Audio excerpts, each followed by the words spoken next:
In the misty lands of ancient Greece, a time of gods and heroes, there existed a world where illness and injury were treated not with the tools of a surgeon, but with the wisdom of a healer.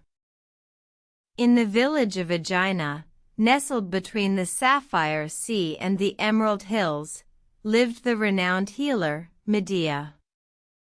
She was both revered and feared, for her knowledge of herbs and potions stretched beyond the understanding of most.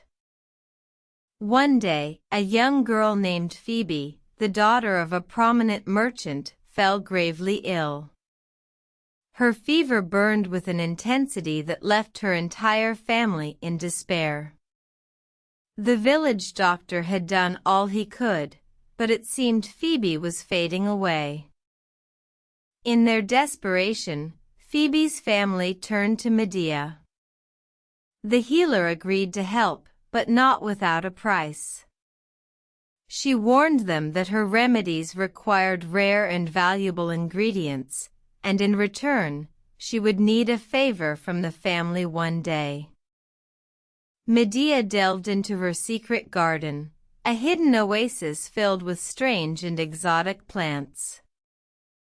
She gathered the necessary ingredients, mixing them with care and precision. When the concoction was ready, she handed it to Phoebe's family, instructing them to feed it to her in small doses. As the days passed, Phoebe slowly regained her strength. Her fever subsided, and her eyes reopened to the world. The family rejoiced, and their gratitude toward Medea knew no bounds.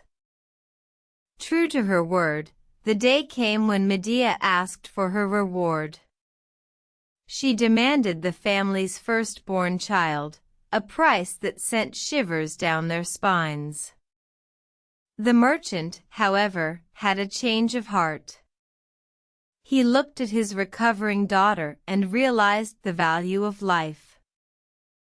Instead, he offered Medea a gift that would ensure her immortality. He gave her a golden vase, said to contain the essence of life itself. Medea accepted the gift, her eyes shining with gratitude. And so, the story of Medea and Phoebe became a tale told throughout the land, a testament to the power of traditional healing practices. It served as a reminder that sometimes, the most miraculous cures come from the simplest of sources, and that the wisdom of healers should never be underestimated.